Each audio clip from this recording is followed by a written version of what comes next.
If you get on Google and look up the words operant conditioning, you're going to get the definition back: a method of behavioral modification used in reward and punishment.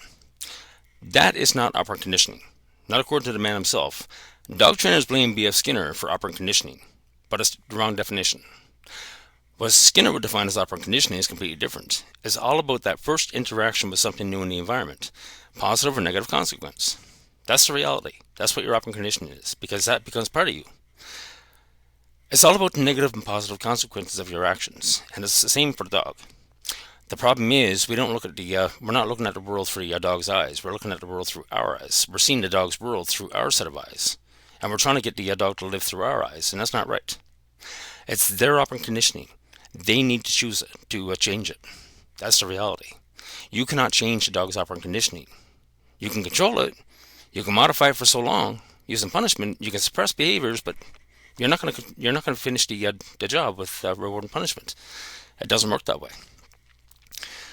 So say a child reaches out and touches a hot stove and they get burned. Well, the negative consequence of that burn automatically becomes a negative reinforcement that teaches the child to avoid the hot stove. Okay?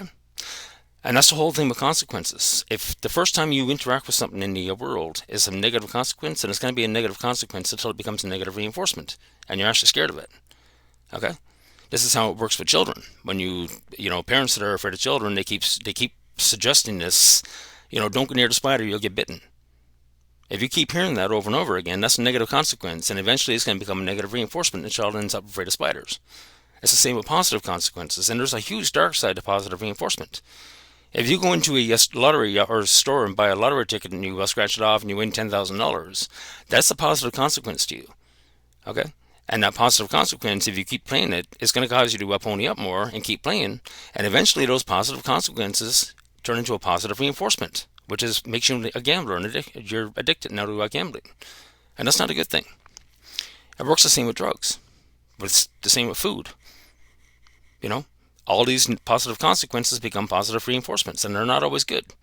All of these negative consequences turn into negative reinforcements, and they're not always bad. They're yin and yang. Every cloud has a silver lining. You just need to know where to look. For every negative, there's a positive. For every positive consequence, there's a possible negative consequence. If you don't understand that, walking is a positive consequence. So if you're walking down the sidewalk, it's a positive consequence to you. If you don't understand that, trip and fall flat in your face. Negative consequence. Does that change your way of thinking? So when we look at operant conditioning, your operant conditioning is who you are. All your fears, your loves, your hopes, your dreams, your wants, your needs, whatever have you. And that's operant conditioning is all about survival of the animal and survival of the fittest. And the species as a whole. That's how Skinner would define it. So why are we looking at it differently? Food, water, sexual contact. These are all necessary for the survival of the species and the survival of the animal. That's operant conditioning. That's your basic wants, desires, and needs. That's your basic positive reinforcements. Positive reinforcements are in reality your hopes and desires and dreams and wants and needs. You need to be fed. You need to drink water. Guess what? Or you die. You're no longer survival of the fittest. And that's the problem today. Human beings have taken themselves out of that game. We're no longer part of the survival of the fittest anymore. We don't look at our own operant conditioning. We don't look at ourselves as animals anymore. And that's a sad reality. And that's what Skinner knew was going to happen. People seem to think we have free will. We don't.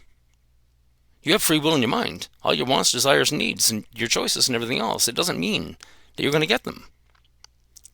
When it comes to your behaviors, there is no free will. All we are is products of our environment.